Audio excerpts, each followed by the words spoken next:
party lines, no? Kasi nasa PDP kami, hindi na lang po ako mag-comment on that. I just know that his heart is the right place.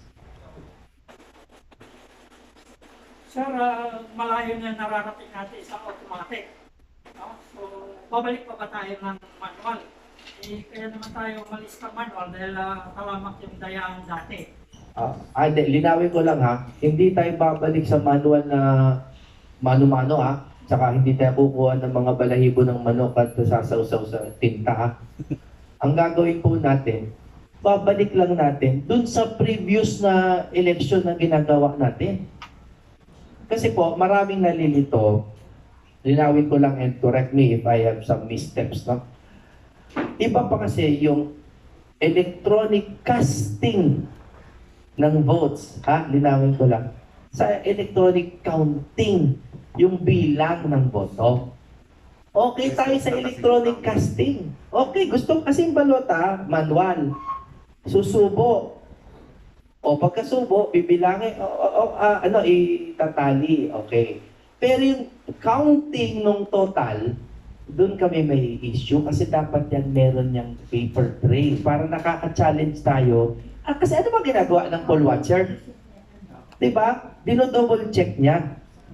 Yan. So that's problem number 1 ha. Wala pa tayo sa online voting. Sa online voting, wala nang papel. Parang Facebook pageant na lang. You use your device, boboto ka. Nagiging malinaw po ba sa inyo yung problema? Kung gaano kalaking problema yan? Pwede ka bumoto sa banyo. O, kung nasa banyo ka, may nakatutok po na pa rin sa'yo, o boto mo yung manok ko. That's duress. Vices of consent yan. O, hindi, ang daming masyadong problema. So, as Attorney Torion very clearly said, the commissioner's heart, the chairman's heart is in the right place.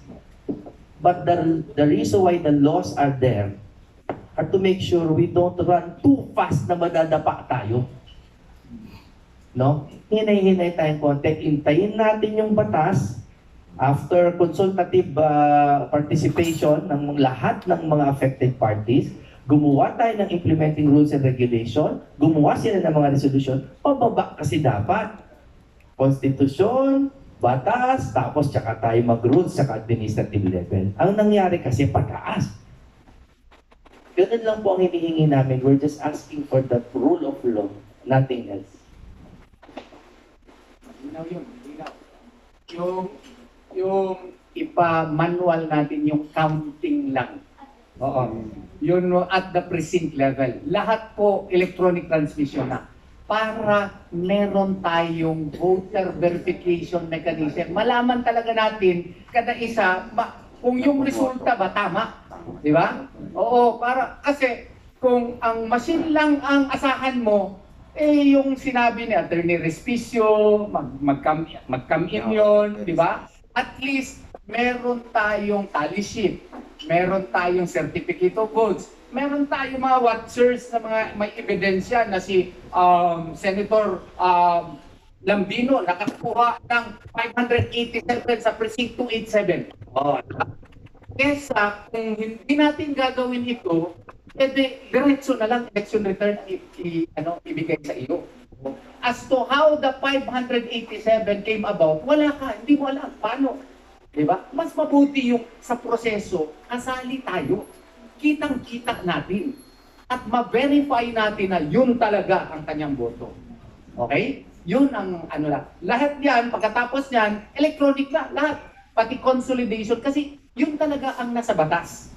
Ang counting dapat manual, tapos yung canvassing, consolidation, electronic na.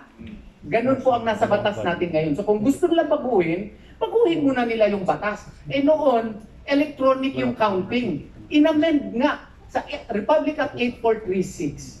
Electronic yung counting. Pero nakita ng ating mambabatas, mahirap yun. Dapat merong human touch yung counting, ma-verify ng mga tao, hindi lang yung machine. Kasi yung machine, meron din yung nag-order ng machine eh. So, sa atin, sana merong human touch na verify na yung resulta nga ay tama, may makompare tayo.